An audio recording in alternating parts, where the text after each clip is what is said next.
Welcome back to Strong Female Lead. This is Tessa. And this is Tricia, and we have a very special guest with us, Patty Terhune. Is that how you say your last name, Patty? Yes, I will answer to any pronunciation of my last name at all, because I don't even know that I'm pronouncing it right, you know? You say it. I say Patty Terhune. Terhune. But that being said, it's all the same to me. Yeah. I actually don't know how my last name is really said either. Some people say Donlin, and then others Donnellan, and like within the same family. And I'm just really like, it's How like do you say it? My natural state is Donnellan. I like to add an extra little syllable there. It's just how I feel. I like it. Tessa, do people ever have trouble with your last name? My last name, no. It's very straightforward. It's Davidson. I don't know that. Well, I mean, son or sin, but I mean, And she if you can lives read at- it, son. I'm just kidding. If you can't read it. What? Tessa Davidson resides at... Oh, yeah. 4028 North. I'm shocked that you just did that. What are you going to send me? Mail? I'm never going to read You that. wouldn't even say where you worked during one of our episodes. That's way more confidential. Don't talk to my employers. I need that job. This apartment. But now they can Questionable. find where you work. Could they? Putting together more information about you. Yes. You really couldn't, because there's nothing in social media that would lead you to where I live or work. How sophisticated criminals are these days. Yes. Well, then they already knew. Social media. Google. I don't know. Okay, well, But if they have your address. also don't care. Okay, guys, don't kill her. What are you going to do? Come on. No one's trying to murder me. If anything, everyone should be worried about me murdering them. So, Patty.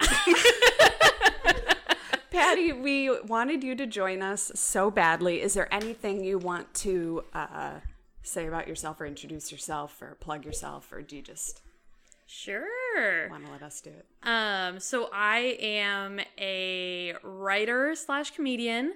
You can see some of my work in McSweeney's, The New Yorker, The New York Times. You can follow If me you've on heard Twitter. of them. Small little publication. Yeah. I'm also a staff writer for Omnarchy, which is a dystopian satire website that's based out of Chicago. We just hit 15,000 followers on Instagram. Nice. Oh And, my God. yeah, you can also see my bad tweets and my face, both at Patty Terhune on Twitter and Instagram.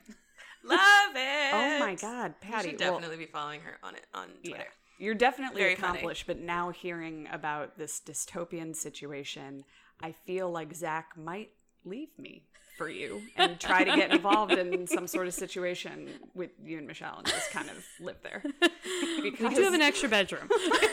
I don't know what situation it'll be, but I think he's going to be exiting our apartment. I need to check out that site. Oh my God. Yes, and I don't remember if I said the name, but it's Omnarchy. Omnarchy. Omnarchy. I love I like that. it. Isn't an oligarchy and an anarchy? I am Are we- unsure of the origin of the name, which I should know. Guys, I want to start this episode off just talking about all the TV I've been watching lately. Okay. I finally got my life together. I moved into the new apartment that you can send me any type of mail in. Right. So go ahead and just send me some mail and some fan mail. That'd be cool. Don't send me dead things. That's weird. No.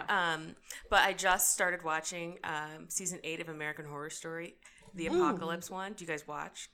No. What? Tell me I more. started watching it. It's on Netflix, right? on Netflix, I started, yeah. I think I fell asleep. I watched it right before I went to bed. Strange, but that's what I do with really dark shows. Oh no. And I have to binge it. Like if I watch anything scary, I have to know exactly how it ends, just in case. I love that guy who pops up in their seasons. He's in most of them. I don't know. He's the white. He's the white actor that like he was the cult All leader. of the males except for the guy from Pose. the are young white. one, the like one who's in the first episode. The one who's dating the Roberts girl. Yeah, that one. I think he's a really good actor. I would love to see him in other things. I don't think I've seen him in much other than American Horror Story. No, this seems to be. He's got a good thing going. I don't know if I'd really. I feel like everyone on those Ryan Murphy shows, it's like, all right, you're in. Yep. You are just, it's like Christopher Guest, but for, I don't know, popular TV instead of indie comedy movies. You have like decades in. It's like SVU. Like, do we really need to see Olivia Benson doing anything but that? I think that's just her. Very true. Very true. I've also been watching on Netflix Big Mouth Season 3, which is also phenomenal. I love Nick Kroll. I love that whole group of friends. So what's it about? Oh, it's about, I think they're 12 or 13-year-olds, and they're all, like, learning about, like, their body and sexuality, and, like, this Season 3 is a little bit more focused on sexual orientation and where you fall on that spectrum and, like, how does that present and, like, and there's an episode, like, how to have an orgasm. Like, I love this show. It's so good. Everyone should watch. Everyone should be watching Big Mouth. Just go ahead and do yourself a favor. I don't know if I've been watching anything really good on TV. I guess, like, starting the American Horror Story. I mean, duh. Well, I watched Fleabag within 2 days. Yeah, like a week ago. So bingeable. It's basically like Fleabag. just a 6-hour situation that I'm now upset I can't go through for the first time anymore. You know, when you like, there's a show like that, like Friday Night Lights was one of those when people told me, oh, I just started. I'm like, I just wish I could be in that spot where I was starting again. My sister made out with the lead character from Friday Night Lights. He lived down the street from us. Which one? Don't say Riggs. Wait, I know his name. Guilford? Zach Guilford. That's the character. That's the actor's name. Okay. So we need You tell him? we need a Hilary. Actually, we need a Hilary like celebrity sighting / name drop corner of our podcast because she knows everyone. Anyone you've ever thought of. I have never known someone who had so much access. And why aren't they around when I'm with you? Why aren't I a part of this ever? You need like a sound effect that you do every time that like you just mentioned a celebrity that Hillary's going to jump in on, and it should be like paparazzi click. Thank you for that idea. We will start doing that. And like name drop has such a like a bad connotation, but like it is 100% what I'm doing. But you are. And says people without stories, like right. people who have never met a celebrity. They're always like, stop name dropping us just because you have nothing to say. You talk about your boring friends all the time. Exactly. Yeah. Way more. I want to know about. Speaking of name dropping, I took a personality test when I started with the government about 10 years ago. It was like part of this fellowship program, and it was really weird. We were forced to take it, and then our mentor took it too, and then you were matched with someone. It was eerily on the nose, and then there were parts that like I didn't like about myself that I didn't know that were like so easily defined, and one of them was I could be a name dropper, and then the other one was that like I didn't think rules applied to me, and I was like, well, that's yeah, okay, thank you. That is such an interesting personality test to have you take. I feel like for a lot of places they have you take the Myers-Briggs. I feel like I've often heard of that one, but to have all of your flaws, or not even flaws, but just like quirks so particularly outlined on a piece of paper in front of you, I feel like it would feel like I was like a 2-dimensional character. For business purposes, it really boils you down to like the basics, and I still have it. I'll bring it at some point. It was fascinating, and then to read my mentors, and like it was very... they weren't bad things, but they were like, well, I didn't see that in writing before, but like, I guess I only follow rules that I think mean something. Maybe that is true. Every time you name drop, you just like see the piece of paper in your mind again. Yes, yes, I do. Well, so that's it. I don't know if that makes you like more or less likely to be a character in the show we watched this week. I'm like, you don't like rules, neither does Villanelle. But you also name drop, so you couldn't be that stealthy because you would tell us who you've murdered. I'm certainly or who not you stealthy. For. That was not. I like attention too much to like be full stealth. Oh, and I'm not smart enough to be able, not smart enough, but not like sneaky enough to be able to do what she does for attention, but then not get caught. Like I would the stalking I part. I would slip up and it would be found. Yeah. Interesting. I wonder what my test would say. You might be a sociopath / hermit. Cool. Yeah, so we've had Tessa take a sociopath test, and she was rated more likely than not, or like it had a certain amount of characteristics that lean towards sociopath mild. Congratulations, you're a CEO officially. or president or of the United president. States. Guys, Or anyone in power. I feel like we're very efficient people. Yeah. Are you speaking on behalf of all people who are rated as mildly sociopathic on Yes, these I'm tests? starting a new acronym group for sociopaths where we can only talk about each other. How And about- they need a representative, and I've elected myself. Well, As that's we would. unfortunate because every person that's a part of that is going to want to elect themselves. I know. You guys are really just going to be duking each other out for who has more power. Sociopath curious. Ooh, I like that. Have you heard of this thing called sober curious? No. Oh, is that the thing that's going around right now? That it's like a lot of people are like doing the things that sober people would do. They're like going to very particular bars that are sober bars. And is that What is a that sober bar, and why would you still call it a bar? I probably for the social aspect, like that's why, maybe it's a sober night at a bar, but it's people who are deciding not to drink or partake in, any mind altering substances just to see how they feel and how their life changes. It's not a bad thing. It's basically like taking a cleanse. So like whether or not they're addicted or it's for mental health or physical health, it's just like trying and not having to like fit into, a certain box. Like, okay, well, I've decided not to drink. I must go to AA now. That kind of thing. And I don't know, it's kind of interesting. So I'm from an Irish Catholic family. We've got a lot of people in AA. So I like grew up going to meetings with Trish, family members and stuff. It's AA. You can't name drop. Oh, but I'm going to. And you'll find out why I'm going to. So I went to a meeting with my brother. He's very open about being an alcoholic. And so I went to a meeting with him because I think he was going to give a lead, which is the person who speaks and then everyone kind of comments and stuff. And one of my best celebrity sightings was at this meeting in Ohio. And the reason I'm going to break his anonymity is because he's done it 1,000 times. Andy Dick.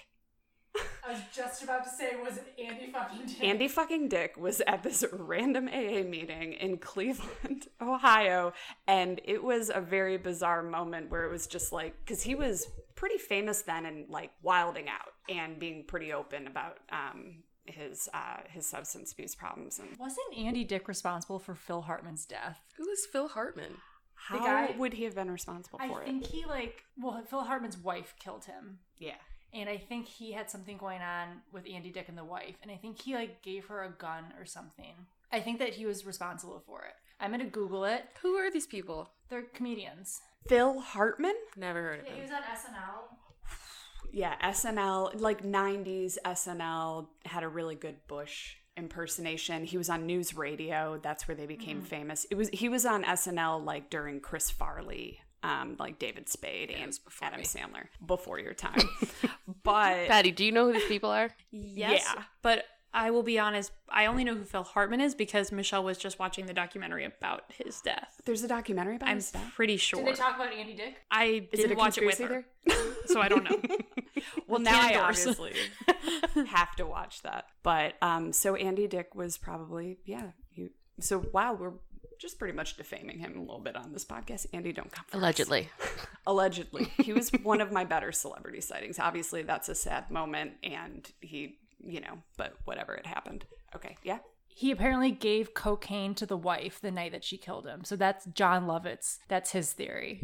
Allegedly. Yes. Everything's alleged, though. I wouldn't say that makes him responsible. Yeah. I mean, Phil he Hartman's didn't death. inject her with a She had chemical. a severe drug problem, apparently. That's She's still not his fault. She still pulled murder suey. Sure. He wasn't, I mean, can he be tried? Absolutely not. I'm just saying, like, you can do mean- something and it affects other people. He's enabling her Like the girl problem. who but, texted yeah. her boyfriend and got him, No, that's encouraged him to commit suicide.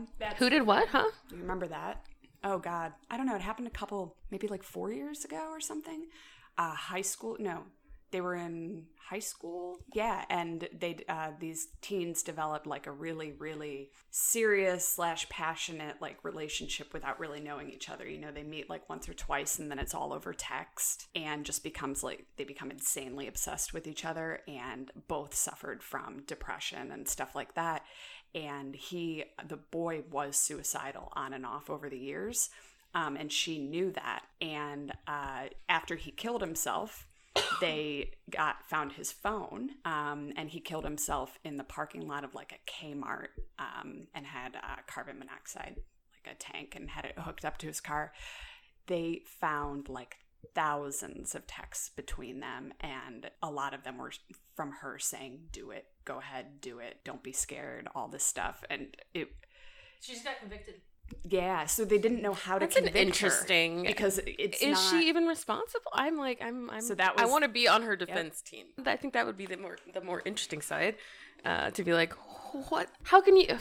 They I want made to know really what good happened. arguments against it. Like, from a legal standpoint, it is really interesting because once you set a standard like that, then it's case law. And then it's dependent on for other types of situations where then you are kind of like pushing responsibility further and further. Because does that count for like an incel community where they're constantly encouraging violence against women? Are those people also held to the same standard if somebody acts on what's posted on a message board? If it just need to be directly sent from me to you? So they did this weird like technical twist, which is how they always end up like ruling these. So I don't know the latest. So Hilary, you might be able to tell us that, but like based on the documentary I saw, the judge had determined something to the effect of he had determined she wasn't responsible up until she basically took upon a duty of care.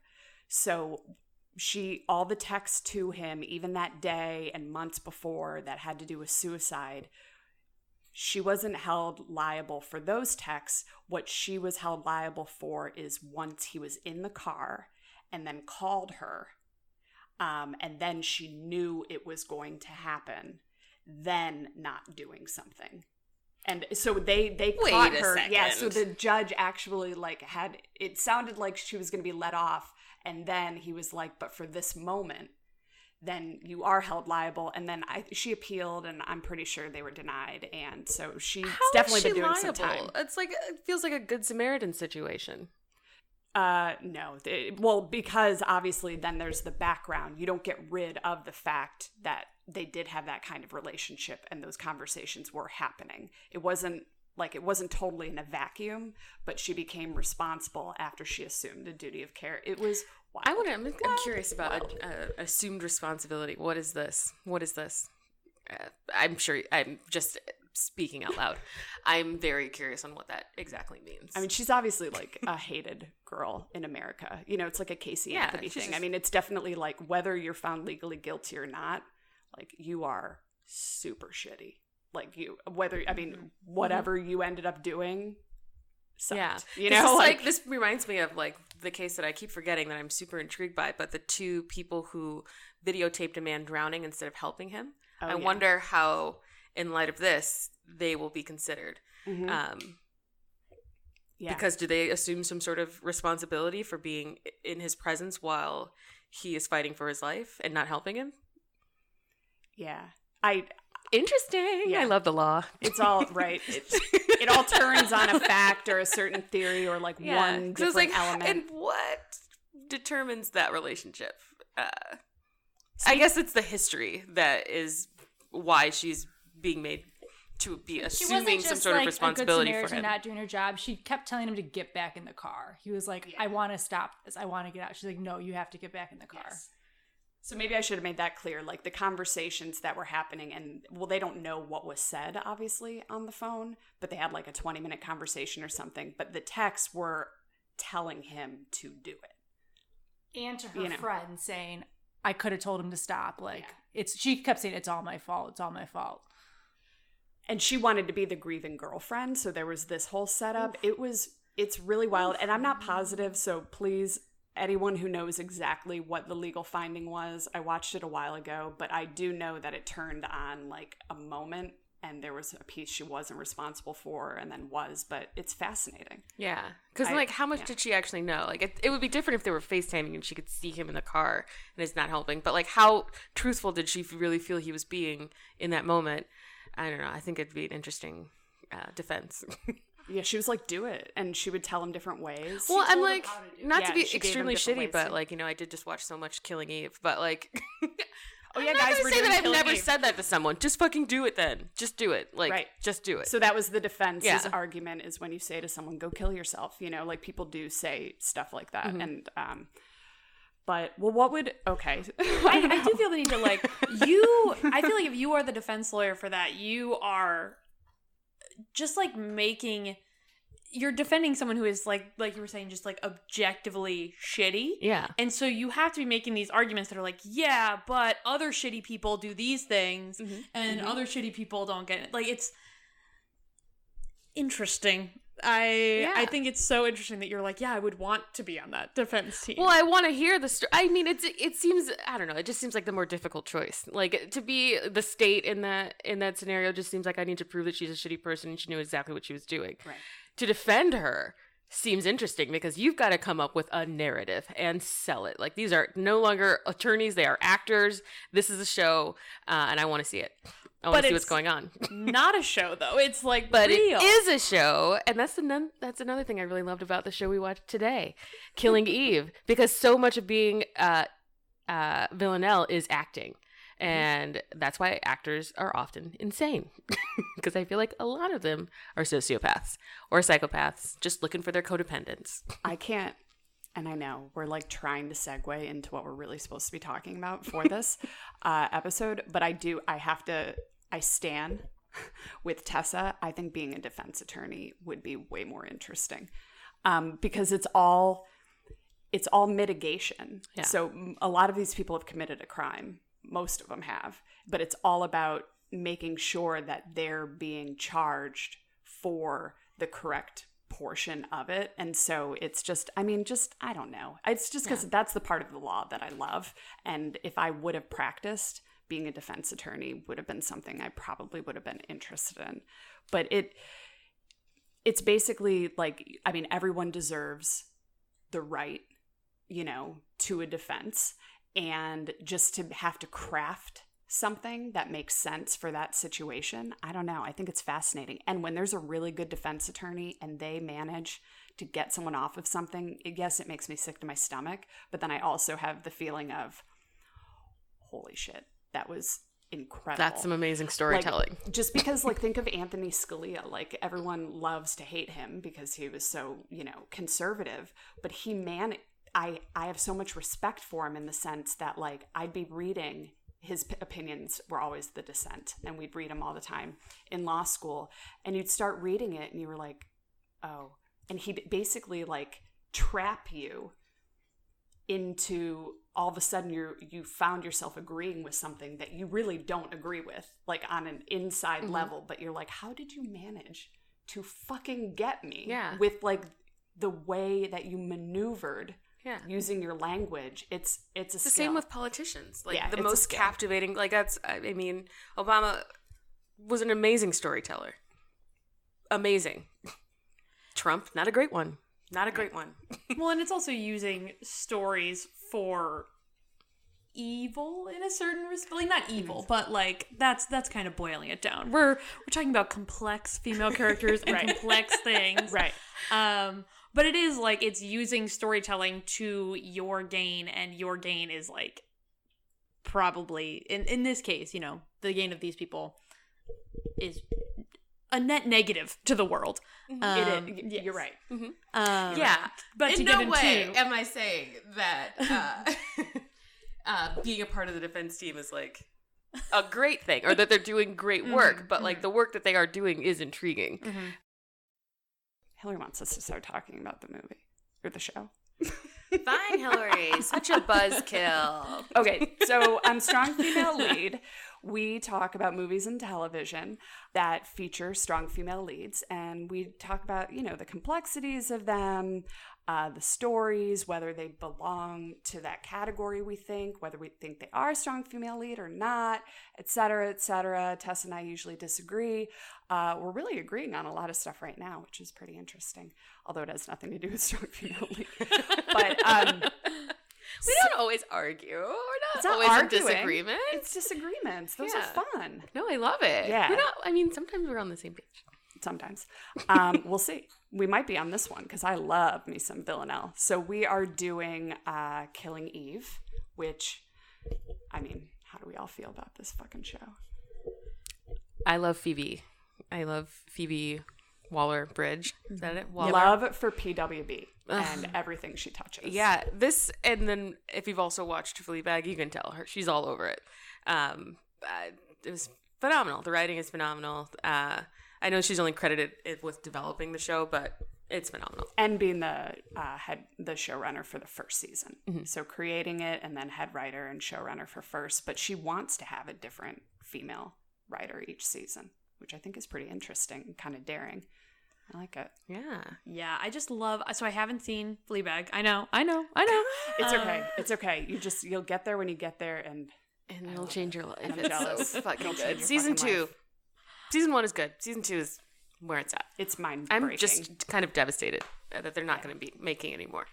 Yeah. But I do know that like part of that is comedy, and I think it's so clear in this show that like the suspense and the drama it just heightens the funny moments. Like the funny moments to me are so funny in this show.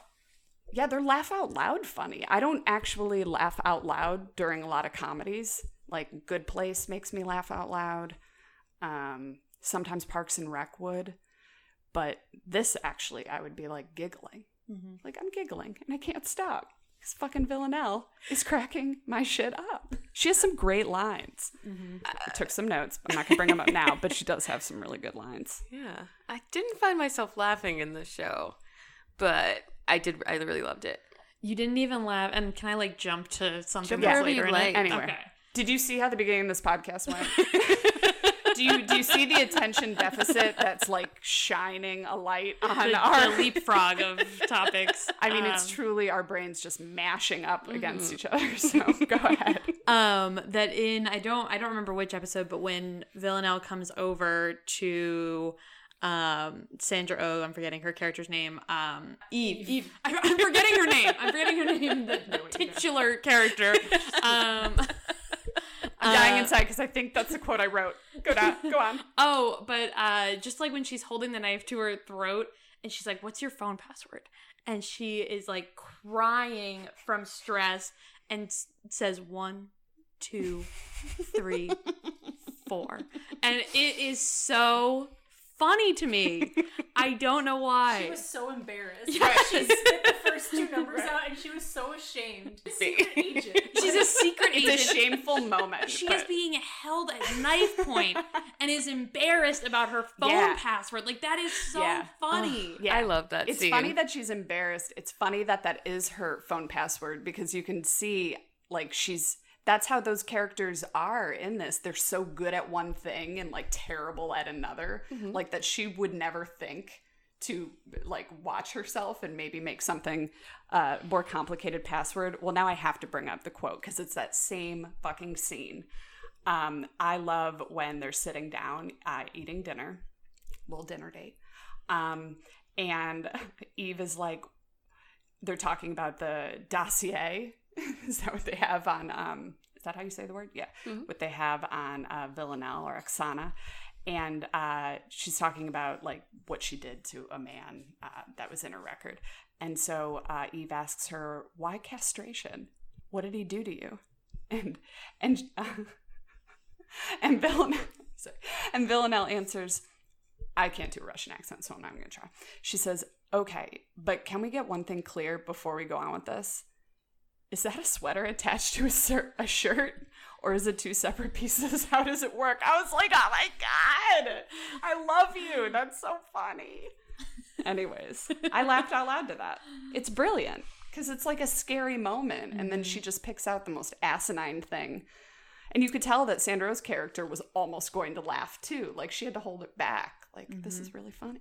Yeah, I feel like, and this is like a totally other thing, but how in Nanette, she talks about the comedy special. She talks about like creating pressure and then releasing pressure and creating tension and releasing tension. And like, this is such the tension is so high. Right. Like, she could die at any moment. The title of the show is Killing Eve. I know. Like, she could die.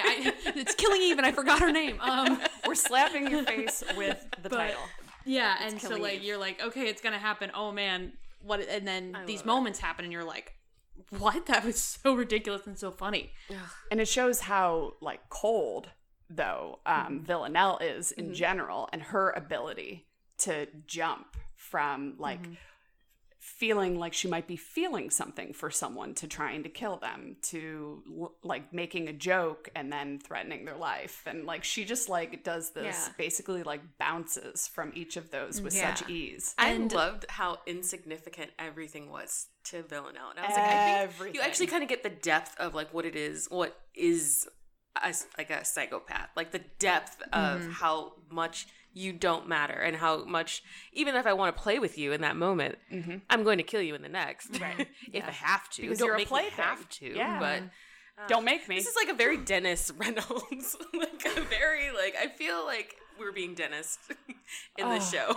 The show, so okay, I'll give a little synopsis. We're basically going to talk about season 1 mostly, but frankly, just anything you guys want to bring up about it. But it was created by Phoebe Waller-Bridge. It's based on a novella series called Villanelle, and it's a British spy thriller. And so it originally aired on BBC America, and it follows a British intelligence investigator, Eve Plastry, played by Sandra Oh, and she's tasked with capturing a psychopathic assassin, Villanelle, played by Jodie Comer, and during the like cat and mouse chase, they become like mutually obsessed with one another, which is sort of like a bit of a trope. In terms of a theme, like I've seen that before, you know, where the investigator and the killer are kind of mirror images of each other, and they do that in this, but totally turn it on its head, and having it be about 2 women doing it is just completely, it's mind-blowing. So that's pretty much like what's happening, and then it just, you know, it dives a little more into Eve, you know, which unit she's working for, and then she's on an off the books, you know, assignment for the Russian section of the intelligence unit, and then like who's on what side and who's playing for who, and then all those types of, you know, all those types of complications, and everyone learning like everyone else's status and like what they're really meant to be in this game, and no one really knows. And even like Villanelle is learning like what her point and purpose is throughout. It's fascinating. And so it's about them. They like love. They're basically like this is like it's basically consistent foreplay, except they're not having sex. Like they're chasing each other. Everything is foreplay about this, I thought. I'm not getting foreplay from Sandra Oh's character. You don't think so? No. She's engaging in it in terms of like the clothes, like any type of consumption that like this is based on what I read, but like it's a lot of food and clothes and like lots of just like consumption of things about each other and stuff like that, kind of filling up the hole for like the sex that they're not having with each other. But they're basically like, you don't think so? No, I get that from Villanelle, but I also get it like that she's like a toy. Like, how did you like? It's almost more of a curiosity, in that she's not really fully developed in that way. That I think that this is like a romantic obsession, maybe a lustful obsession. Not romantic, just sexual foreplay. Yeah, like lust. Yeah, I would agree with that from Villanelle, but I'm not really getting that from Sandra Oh, which is why I find her character more intriguing. And I'm just like, why do you do this? You don't think she lusts after Villanelle? No. Not in the same way that Villanelle lusts after her. Interesting. It's like Villanelle, I think every psychopath has a codependent, and I think that Villanelle is obviously our psychopath. Mm-hmm. But I don't feel like, or at least she hasn't in my first viewing, I've only watched it once, in my first viewing, come across as a someone who is codependent, Sandra Oh's character. So I was like, there's a mismatch there, which I'm finding very intriguing. Mm-hmm. So at some point, Sandra Oh's character has to make a choice. Mm-hmm. Had you finished the season? No, I'm in episode 6. Okay. Because there is something, like, so at the end of episode 8, so also I think it's very interesting, just like one topic of conversation I think around this show, there's this idea of like queer baiting. Have you heard of what this is? No. Which is like specifically when shows will make it seem like two characters are gonna get together and it's gonna be like a queer love thing, queer sex thing, but they never actually do. They never speak on it. It's basically like to try to entice queer viewers but not ostracize like homophobic viewers. Quite frankly, What's a homophobic viewer? Get out of here. And like there's that conversation around this show specifically because of some of the like things that they do seem like foreplay type of things. And to kind of veer in two directions, I didn't necessarily see that from this show all the time, but just because there were little things like Villanelle, it does seem to be either like pansexual or bisexual or like sexually fluid. Like we'll see cuts of her in bed having slept with men, women, like all sorts of. But she takes no pleasure, like no real pleasure from it. It seems like a bodily function, not like something she like wants. It's something that she's supposed to do. They like seems to just keep up appearances. Or I think a psychopath can still have a sexuality, like have a preference. You don't think so? I think she can have a preference. I'm not a commentary on who she's sleeping with, but why she's doing it. Yeah, I definitely don't think it's romantic. It's not, I don't think so either. Yeah. And he's not a female character in the show, but there was the Bill? The scene where Bill talks about how he's fallen in love with thousands of men in his life. And I liked that because it also made me feel like, it's not it. If they're having this character be like queer in some way, it doesn't feel as much like they were trying to like rope people in to make them think something was going to be queer about this. But it is interesting that like I don't think we ever hear from Sandra Oh too much. There's the scene in the finale, like the last scene, that really leans into the fact that this has felt like foreplay to a certain extent. Yeah, it does. But I don't know how much it's like obsession, and I don't know if it's sexual obsession or just like mental obsession or So it's interesting. I think queer baiting is I can see how the show would be looked at as doing that. I guess I don't know. I thought it really was. I felt it as it really was like some sort of attraction with them, whether not love, but some sort of emptiness that the other person was going to be able to fill, like some sort of void. But so I bought into it, but in the later episodes and seasons, you see them get closer. So I'm thinking along the lines of the entire series that I've seen so far when I say that. It felt like foreplay to me, but I do like the fact that Villanelle actually did have sex with men and women on the show. It helped it a little bit more and made it seem a little like it validated the attraction she might have to Sandra Oh's character. But I don't know. So did you I thought it was erotic. I totally did. Like a lot of it. I was like turned on by the show. Okay. So I mean, I thought it was awesome. And I thought like them not having it happen between the two of them had more to do with their roles in this game than with them not being able to go through with it with each other. Like the fact that they're trying to kill each other like is getting in the way of them having sex more so than them being afraid to do it. That was just me though. I definitely wasn't turned on by the show, but I think that's mostly because I love psychopaths and I'm so intrigued by them. And I loved Sandra Oh's character. I'm so intrigued by her. I'm like very excited to watch seasons 2 and potentially 3. We'll see at the BBC what's going on. Because I'm so curious as to why she's doing this. I understand Villanelle, or at least we get a lot of insight into her character's background, what could be motivating her. She's, her strings are being pulled by someone. But as her mirror opposite, then you have Eve. And I'm like, well, in what ways are you her opposite, and in what ways are you exactly like her? And I think that's the attraction that they have to each other, is the similarities, that obsessiveness, that like... all of that, I think, I don't know, maybe.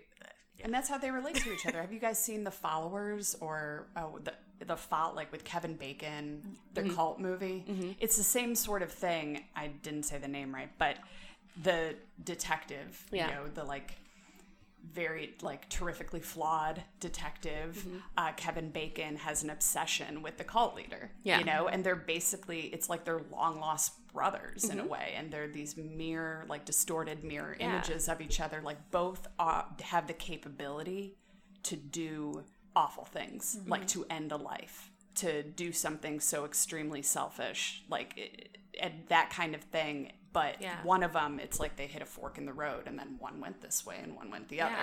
So, like, I see what you mean, though. Yeah. It's not clear what her motivation is, Sandra Oh, other than just, like, an obsessive nature. Yeah. With, and, like, choosing this topic to be her obsession, female assassins. Because I don't know why it developed. We don't get any backstory on that. Well, and I even think one thing that's interesting that we kind of see throughout the show is just other people not believing in these female characters, so like not believing that Villanelle is the killer. They're not even looking, I think, in the first couple episodes for a female assassin. They like know these murders are happening, but and then also they're not believing that Sandra Oh could actually track her down, and so that idea of being degraded, and I even wonder if like that's part of. You're right that we don't actually find out why Sandra Oh really is obsessed with female assassins, but I almost feel like maybe that's a part of it too, of like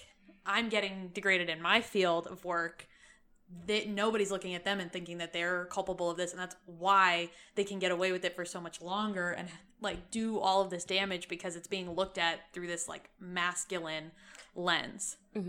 Yeah, I agree. I think it's sort of a it has some patriarchal sort of messages going on, and like the way that Villanelle kills people in sort of like, and they seem to be misogynistic in certain ways, and she does it in like an extremely humiliating way, you know, to kind of like show what they're really like, you know, like the guy who went for the massage or whatever, like she shows what they're into, you know, and that kind of thing. And it seems like she's playing her femininity against them and using it to basically like kill the men. And I don't know. Yeah, I love the way I want to take that back immediately. I find it very intriguing and interesting when she kills someone and the way that she watches them die and like the light leave their eyes. And I was like, what an interesting parallel to not having any light behind your own because of the psychopath, like being a psychopath. Like she doesn't have that. And so to watch that,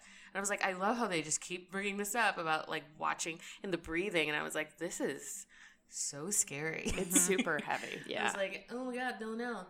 But I do, and I would compare like Villanelle as a character to someone like the Joker, whose mirror image and purpose is to show how flawed Sandra Oh is, which is why I'm so intrigued by why they're not giving me the things I want to know about this character. Where did she come from? I think one of her parents was murdered. She has a very quick story about like she was born in the UK, moved to Connecticut, moved back after something. That's actually a good point.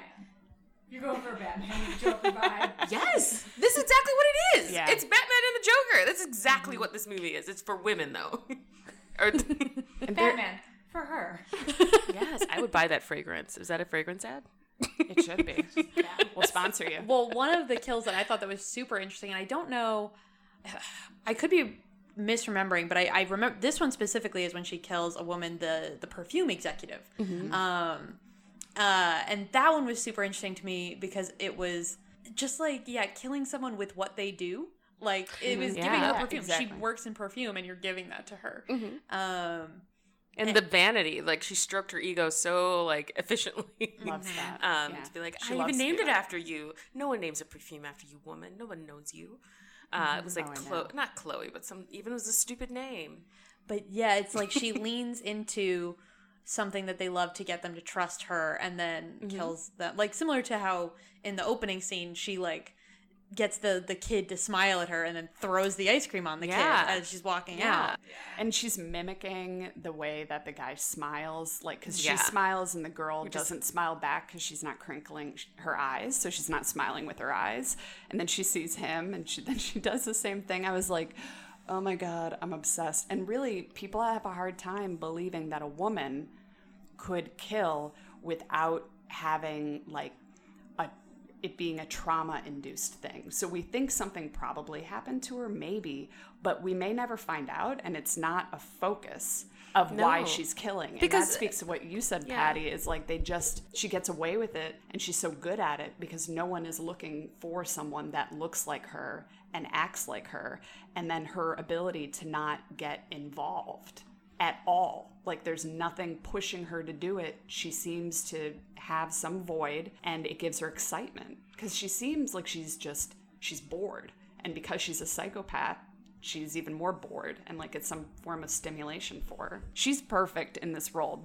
I love that she's that typical, like she's playing that male role that's typically the man who's obsessed with his career, not paying attention to his spouse, and she's like free to make all those sort of, I wouldn't even say they're necessarily mistakes, but like she's free to be selfish. Like her character, it does act selfishly. Like I would have a hard time being with someone who was acting like that, man or woman, but like she's able to do it without having to like apologize for making those decisions. She gets to be kind of shitty, and so does Villanelle, and they're not like making the characters, not rounding them out and softening it for us. They're free to make mistakes, like how you and Andrew talked about in Terminator. Like they're free to be a bitch, free to be selfish, free to do this without having it like be a thing. It's just like a female doing that. Men have been doing it forever. Yeah, and I think that's what's so jarring to people in reality is when a woman is bitchy. You're like, wait, but women are, like I see on TV, they're sweet and they're innocent and wholesome. Round your fucking edges. Like, yeah. Well, and even that this particular role and this particular job kind of requires that. I love the scene in the grocery store getting the milk when what is her name? Fiona Shaw, but yes. what's her Fiona Shaw's character is like, better make him think you're having an affair then. Yes. Because like this job just requires you to be selfish and leave your family and go and yeah. Better not to have, a relationship. I mean, Fiona Shaw, she's all about that. And when you get deeper into it, you see how even more complex she is, but she gives that great advice, and she kind of, I think her character is amazing. I'm so glad that she won some accolades for it. Did she win an Emmy or a British Academy Award? I don't know.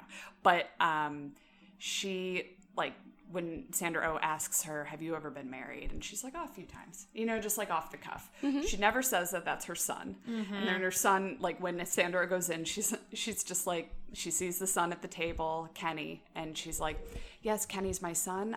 You don't have time right now to react to that, so don't feel like you need to. Let's just move on. Like and the way we know she slept with members of the Russian intelligence, and now we're starting to learn that they're more than the Russian intelligence, like they're who we're looking for working with Villanelle, et cetera, where does she fall on it? And it's just like she embodies what it seems like Sandra Oh with enough experience and with kind of developing just Sandra Oh still holds on to the other part of her life. Like she wants it there in case she wants to go back to it. Like I'll leave you, but like I will keep you around close enough to me so that if I decide I want out, you're not going to leave me kind of thing. But like Fiona Shaw's character just finally said goodbye and like cut the ties. Yeah, I would kind of view Fiona Shaw as kind of Eve's cautionary tale. Like she doesn't want to end up like her. Like she's like the rails. If you're all the way in Fiona territory, you've lost Eve. And so I like that character. And she's not like it's not like a real like she's a supporting role, but like she's not like a best friend type. Like she's like this is what it is, and these are my choices. Do something different or don't, but interesting. Fucking keep it moving. Tale. Yeah, she's almost like something to aspire to, but at the same time, a cautionary tale. Well, and I feel like she's set up in the first few episodes, framed almost as like a mentor character to Eve. And she's like, fuck you. And then we see towards the end just like the corruption that she is a part of, and just if not a part of it, like working right beside it and not stopping it. And just allowing it to stay in place. And And so I also think that's really interesting that she's set up as a mentor, but by the end we realize it's, I agree with you, like a cautionary tale more than anything else. Yeah. And she admits to it too. Like they throw out those little golden nuggets. Like, oh my God, Villanelle says something like, if you look high enough, we're working for the same people. And then Fiona Shaw says something like, well, I guess they're not any more slippery than us. You know, talking about the Russian, like Konstantin, who I love. He's such a good character. He's cute. He's so adorable. Right? And I'm like, I feel weird about that, but like he just seems like he'd like take care of you, but then maybe throw you out on the street and kill you. He's sort of like a paternal-ish figure to Villanelle. Yeah. But I think that's also how we're supposed to see like how screwed up Villanelle is, that it is this almost paternal thing, but also he is essentially her handler, and is giving her people to kill. Like she's basically like his prisoner in a sense. Like they've got something on her. I don't think she can just leave and be safe. So like she is stuck a bit, but she could probably survive with her skills. I don't gonna lie, I didn't get like paternal vibes from him. You didn't? I did not. I feel like if given the chance, he would fuck her. If given any opportunity, any opening, like any slight indication that was an option, he would do it. I didn't get dad vibes from him, but I did love his character. Yeah. For just like one, he's the only one who wants Villanelle to be normal. Like he keeps offering her outs. Like if you find something to hold on to, find something to like keep your feet on the ground. Right. Is his constant message to her, and she's just like, "Fuck you, I see you." She's like, "I am who I am. Accept it." And he's like, "Be better. You're a lady. Be a lady." He does have a hard time kind of accepting her. I guess paternal. I think it's because he has a daughter. I think it comes out he has a daughter, and I'm like, that's probably where this is coming from. Yeah. Where he doesn't want to believe that, like, even his daughter, anyone can grow up to be Villanelle. Well, not anyone. She had a predisposition. And it kind of makes it like even more fucked up, the kind of dance that, well, I think he's paternal-ish, and I guess maybe that ish stands for he'd fuck her, which is really nasty. But that little dance that they do when she's like, "It's your birthday." I love that. And they go back and forth, and he doesn't want to celebrate. "It's not my birthday," et cetera, et cetera. And then he finds out the gift is actually a balloon for his daughter. So now he knows that she knows that it's his daughter's birthday and that she's tracking him. And then and his family. So it's like a threat to him. And they both, like, those scenes are so incredible where they kind of start out as it's a little bit fun and bubbly, and then both of them are just mind fucking the other one. Yeah. And at the end of the day, we know that either of them would just kill the other one if need be. And especially it being his daughter, when I think he has an issue with her being a certain way because of his daughter. I'm like, girl, you made me feel scared. I felt scared in that moment. I was loved like, the way that scene was written. I was like, this to me feels classic. It was written as comedy. Like, I think when in the room and they were like pitching this shit, I was like, this is, in my opinion, a very classic comedy setup. Let's do the wildest thing, and then we meet in the middle with the truth of that scene. And I'm like, oh my God, this is perfect. I was just like, holy shit! Like I did not see that play out the way that it did the first time I watched it. I love when Villanelle is being batshit. That's my favorite Villanelle, and she's just like, whatever's going through her mind is exactly what she's doing. And when she's stalking Eve, I was just like, I kind of want to stalk someone. It kind of doesn't seem horribly boring. But it doesn't seem like the worst thing to do with a Saturday. That's what I'm saying. And she went shopping that one time, and I was like, I was doing that anyway. She loves clothes. Yeah. She loves clothes. And she looks fantastic. She loves luxury. Yeah. Sometimes I think she was just in it for the money, and like, I haven't finished it, and I didn't see season 2, but you keep saying, like, what does he have on her? Why can't she get out? She doesn't want to get out. I think she said at one point, like, someone offered her money, and she was like, I get paid. Like, I don't need money. This is my money, you know? So I'm like, and she does like nice things. I think she's doing it for the money. And I think she's doing it because she has nothing else to do, and she's good at this. I think if no one paid her, she would do this anyway. Yeah. I don't know necessarily, like, if it's that they have something, because at one point she threatens to kill Constantine, and she's like, if I kill you, they'll just give me another one of you. So, like, Yeah. I don't know if it's necessary. Maybe higher than him, they have something on her. But it does seem like she just enjoys it. Even that one time, I want to say it was the perfume kill, that, like, he didn't ask her to do that. She just knew that it was, like, available and went and did that. To kind of, like, show off and, like, flex that she could do it. And that, like, she was still the best, even though they were on to her. I think she's There's proud whole- of herself.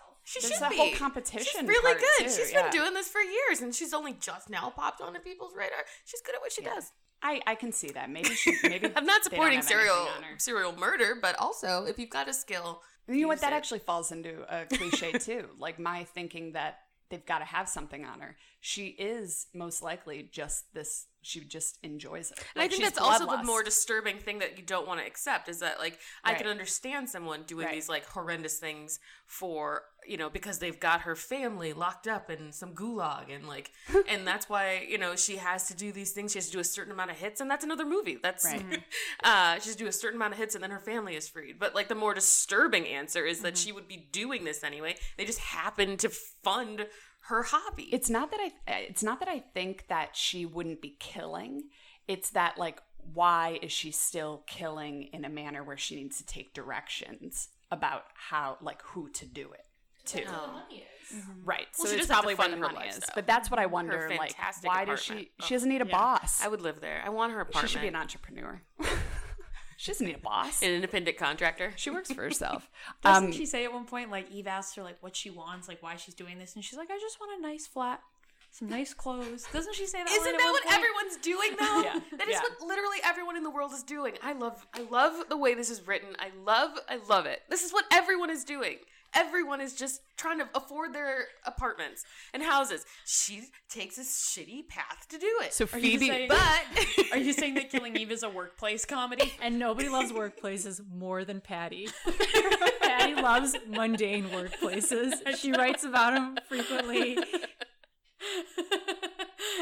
I always say that, yeah, like, I love zeroing in on workplaces in comedy, so that is so funny that you're saying that. it is a workplace comedy. She's just trying It to get is. through the week This is 9 like to everyone 5. else. Just a little bit more Monday, right? lethal. Am I right? It's just a fucking Monday. I just wanted to have a cup that says like "World's Best Boss" or like Don't even talk to me until I've had my 3 kills of the day. Well, you know Phoebe Waller-Bridge, when she said she, like when she was crafting this character, she found herself asking her continuously, what would you do if you weren't afraid? So, like, she basically does whatever she wants, has zero fear, and lives in a world, like, unbridled by the day-to-day stuff.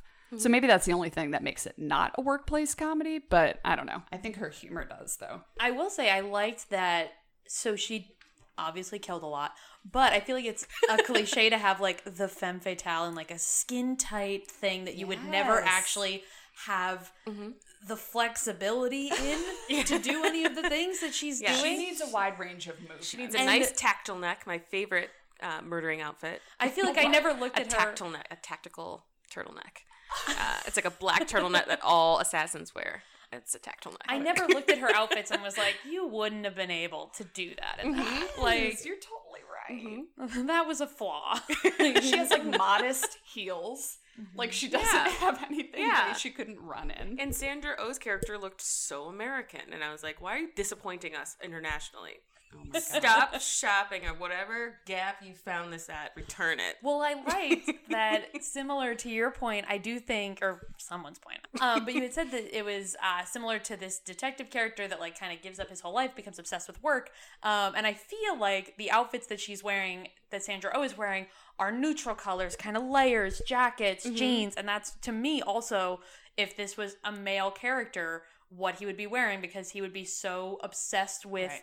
this that he would not be dressing in anything special, I guess with the exception of the when she's given the dress. Yeah. And then is yeah. Oh my God, that scene, the sorry baby. Oh yeah, so the killing of Bill. Like that's when I knew that like she was like the obsession with Villanelle had surpassed her love for him in a way, like, because I think she wanted her dead, but also couldn't help but still get excited. Wait, so Bill is Eve's partner, correct? No, Bill is the guy she was working on the case with, who was almost like a partner on the case, but Eve was running it, and it Her was former boss. It was her former boss that okay. she brings in. Okay, and he gets like stabbed with that cheese knife. Cool. Right. And so that just kind of blurry line of like, I'm obsessed with her, but I still have this like... Wait, he's obsessed with Eve or with Villanelle? Eve's obsession with Villanelle, like, it was still there and wasn't all hatred, even though he killed like someone who was super close to her. Like, it just, I feel like there was an internal struggle with like wanting her to die, but also wanting to take care of her. Because when she stabs her at the end of season 1 and runs and gets the first aid kit to help her, like, and then it's just this back and forth of like, I don't want her to die, I do want her to die, and like, it was just, I don't know where I was going, but I just felt mixed up. And I also wonder with the dress if it's also just that she feels like looked at in some way, seen, like viewed as someone who could like wear this outfit, because it just like seems like her life outside of work did not seem to have like a ton of passion going on in anything, or even like in work outside of the hunting of Villanelle. It's not like she's not getting any like praise from her boss about doing anything good. She doesn't seem to be getting any praise from her husband in any way, shape, or form. And then she gets this hot dress and is like, look at me. I can do this. I can make this work. The whole time, I wasn't, in the first couple episodes, I wasn't understanding why Sandra Oh keeps putting her hair up and taking it down. Putting her hair up, taking it down. I was like, why does this keep happening? You're trying to tell me something other than the fact that she like doesn't or has never heard of conditioner. Like, I didn't get it. But then, you know, like when she gets the dress, I'm like, oh, you're that girl. Well, You're and always also, been praised for your mind. Always, you know, first in class for everything that has to do with like your internal life. And someone notices the exterior and then it's like off like a shot. And that's why I think like it's still not sexual, because she's just getting the validation she's always wanted. Yeah, like that attention. Which could come from anyone. And the hair thing, though, was because Villanelle told her to wear her hair down. Well, she was already doing it. She did She was already doing She it. did it in the bathroom before she even met her. I think she was doing it, though, just to call attention to that scene where Villanelle tells her. Yeah. Like, if I had to guess, it was just that people are tuned into, she plays with her hair. So now we can have a plot point because that it has to wasn't do a with her playing with her nervous hair. tick, and I was like, mostly like when Villanelle's doing it, she's also playing with her hair in one scene. But it almost seemed like in the scene where she's wearing that big pink dress, it opens with her playing with her hair. And I'm like, what is happening with the hair? I don't get it. And I thought the hair thing, her continuously putting it up, putting it down was like, am I seen like this or am I seen like this? Like someone saw me, I'm this person, like with my hair down. And then when she realized it was Villanelle, who is the actual person that said that to her and not just a person that worked at the hospital. I don't know how much sex plays into it or queer baiting, but it's enough of an issue for us to be talking about it the way that it is, and to have two women at the forefront of a conversation like this where it's not clear and we're not sure of the reason why it's not clear. Now, it's unfair that I've seen season 2 and I forgot that you had not seen season 2, so my theories are informed by the entire thing, but I like the idea of a sexual component in this, but I'm not sure what the origin is. Yeah. Like if it's Villanelle as Villanelle, if it's what Villanelle's able to do. People get turned on by lots of things, turned on by money. People get turned on by, validation, anything. But like there's something that Furry costumes. There's an MTV special about furries. I suggest you guys go into a YouTube hole and find that. Okay. Oh my God, but doesn't Bill talk about fetishes though? Like, the character, when he talks about like all of a sudden he has all this inside knowledge about fetishes and why like people do them and choose them, and it's this contract, and it's just this like hilarious moment where we're starting to see like, hey boy. I was super sad when Bill died because I thought his character was so amazing, and I wanted to know more about his wife and how he has this tiny baby. And I was like, what is going on? You're in your 60s with a newborn. Like I was so sad when he died. I was like, killed off too I was like, can we quickly. bring him back as a ghost or like That hidden file somewhere? Well, shit, guys. I'm exhausted by the complexity of these characters. And I want to go and finish season 1 again, and then season 2 again. maybe right now. Yeah. Yeah, I feel like I need to rewatch and then come back to this conversation, and then I would be like, everything I said was wrong. Exactly. I now have a different opinion on everything. Exactly. There's no right and wrong, and I love it. It's supposed to be questioned, that's why PWB. That's why she's so fucking good. She has us talking like this, and just and I love the I don't think we talked about it at all, but the theme of is what either of them doing, where is the line? What is wrong? They're doing the same things. Is getting someone killed as bad as actually killing someone? She knows the risk she's taking and who she's involving, Eve, in order to accomplish these things to catch Villanelle. But then I feel like she's playing fast and loose with other people's lives and livelihood and experiences. And then there's Villanelle. And the name of Eve, too. I didn't see anything on this while doing my heavy Google research. But is there any biblical reference? It would be a little too on the nose, but Eve eating the forbidden apple, and women in this are looking for the things they're not supposed to be looking for, doing the sort of things they're not supposed to be doing. We're trying to kill off both of them. I think I liked this biblical imagery, but I would say that it's probably not the fruit, but the tree that they're both eating from, of the knowledge of good and evil. And that's what we're asking, that's what I'm asking, is the action of either of these characters, is one worse than the other? When in reality, they are, Villanelle says, I think Villanelle says it, if you go high enough up, we're both working for the same people. And we're keeping the same systems in place. We're not, we're fighting each other because that's what they want us to be doing in order to occupy time. But this is all pointless. This is fruitless. We're upholding corrupt governments with each chess move we make. Exactly. Yeah. And so why not just work in self-interest? I think they come to different conclusions where Villanelle's is self-interest. Well, I'm just going to do whatever I want because it suits me. Whereas Eve has kind of the opposite point where she's well, I'm going to try to bring down a corrupt system. I'm going to try to, make the world better than when I found it and all this other crunchy stuff. Not to dig us too into the weeds here. I love it. Is we love that weeds, it's fine. What she's actually doing, or is that what she thinks she's doing while she's actually working for her own self-interest? Yes. Which is why I'm just need. Why is she here? Why is Eve the person who's, I need to know more about Eve. I need to know more about Eve. So I will be watching the next 2 seasons. So this might speak to a little bit, but I wonder if it'll come out more in season 3 or I missed something in season 2. But Phoebe Waller-Bridge, it's so hard to say that full name each time. Phoebe Waller-Bridge said some of inspiration for the role of Eve and for killing Eve in general.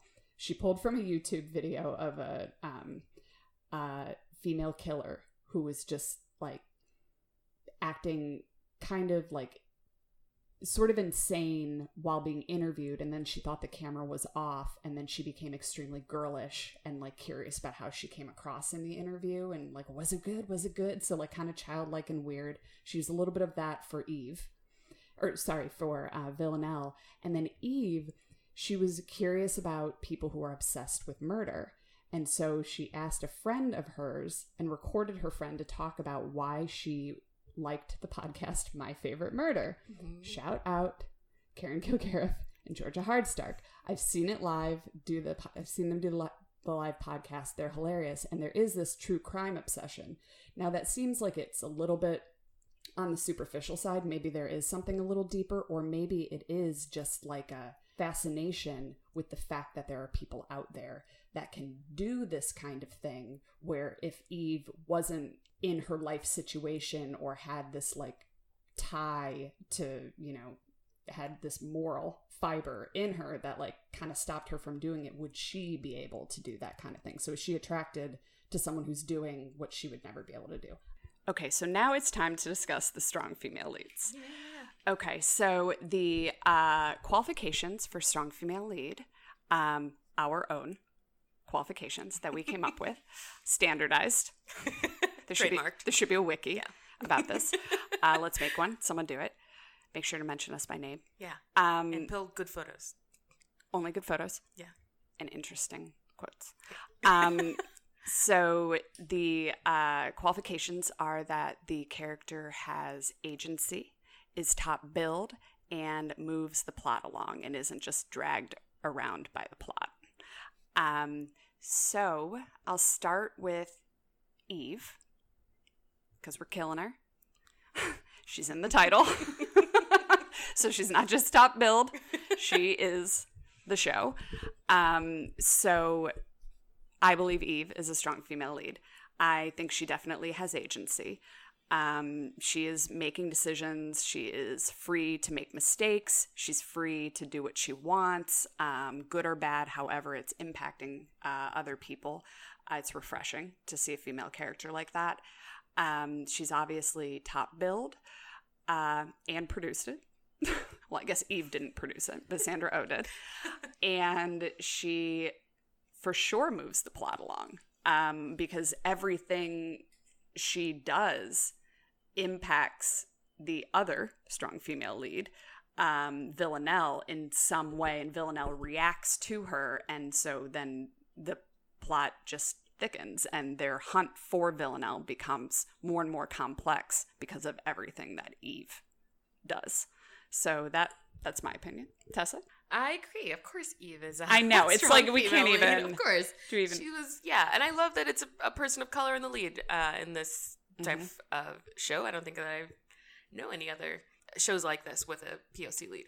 Well, I don't know that there are any other shows like this. So, yeah, I'm trying to think of a knocked it out of the crime park. drama Yeah. with women. Yeah, I don't know. Yeah, I love this. I love this. I think she has all the agency in the world. I love that she says what she wants. She's insistent. She says something and doesn't just allow someone else to override her. She's insistent on the directions that she wants to take. She's top billed. Sandra Oh's amazing. She's an amazing actress. I think she's knocking it out of the park. She deserves all the awards. And I'm just going to quickly do Eve too, because she's also an SFL. Or Villanelle also. Okay. Because obviously she's a phenomenal... This character is phenomenally acted. I think the writing in this, God. Phoebe Waller-Bridge does an amazing job, but this is an instance where the acting really makes this next level. I forget her name, but the actress playing... Jodie Comer or something. Jodie Comer is phenomenal. Like, she's awesome. Is a fucking revelation. I don't think I've ever used that word before to describe anything. I don't even know what else she's in. Have you ever seen her in anything? I've never seen her before. I'm assuming. I'm like, is she the accents alone. She had to have been around. She my phenomenal. God. She must be European because her accents were seamless. Yeah. I would be shocked if she was not. Phenomenal. Also, SFL, she does whatever the fuck she wants. Good, bad, indifferent, as she is about most things. Phenomenal. Moves the plot along, is the plot, and she's top billed. Knocked it out of the park. It's basically like killing is Villanelle and then Eve is Eve. Like, it's this weird, like, they're both in the title. They're both part of every single second of the show, each of them. It's awesome. Yeah. Patty, what do you think? Yeah, I definitely think both of them are strong female leads, hitting on every point that you guys have said so far. I also just really like that we've talked a lot about how it's similar to shows where both the killer is a man and the investigator is a man, but I really enjoy that in this case, aspects of their identity as women, as femininity, they are brought in to these characters. So it's not just like, oh, these could have been men. The script could have been exactly the same and they could have been men. I think that they are definition strong female lead. Mm-hmm. Totally. Yeah. I think Villanelle is everything. Yeah. I'll just say that about her. Yeah. Like, I'm excited. God, I do want to say this because I think I say this every time. It's my number one flaw in female characters is that when they're not like fully realized in terms of their femininity or sexuality. I love that in both of these characters they both are. This is what I've been talking about. Femininity is strength too. Femininity as strength, and not playing the character like she is a man. And I'm like, no, she's a woman, and that's an intricate part of why she is so lethal. Right. And so cunning, and I love that. I just wanted to add that in because I think I said it in our secret episode on Suicide Squad. It's true, though. And some other episodes also. They typically have to have masculine characteristics, but why can't they just be who they are? Femininity is strength as well. And clearly, I mean, it's weaponized all over the place in this. This version of weaponized femininity, I live for it. I love when she's fake crying. When Villanelle fake cries and does that like meek shit only to get closer to you, I was like, yes, you should be murdering everyone like this. Use every stereotype of femininity to your advantage, as you should as a woman. So or or as a man. Use your strengths or use what is perceived as a weakness as a strength to get your job done. What would you rate this? 5 out of 5. Hell yeah. Killing Eve is amazing. 5 out of 5. Let's call it. Let's do 5 out of 5 ice cream sundaes in children's faces because that's my favorite scene. I know, that little girl. I know. I love it. 5 out of 5. I mean, hands down. 5 out of 5 what? I'd give it 5 out of 5 lethal perfume sprays. Ooh. I like that. Okay. 5 out of 5 lipsticks with razors. It's from season 2. Keep showing off that you watched season 2. I'm a bigger fan. God, just because you've got premium cable and the rest of us are stuck on Hulu. I would give it 5 out of 5 sexy dresses in the carry-on when it's returned. 5 out of 5 sexy carry-on dresses. I love that. I love that ribbon. I was like, you are such a psycho. That ribbon like really like put it over the edge for me. Oh, with the wrapping of it? Oh, And I she know. wrapped each With the little cardigan, like, and it's all expensive shit. 5 out of 5. I have a thing for bathrooms. Aren't the titles of the episodes fucking awesome too? BTW. I didn't even notice. Yeah, that was one of them. Oh. Anywho, so you guys, if you want to suggest a movie, we would love for you to do that.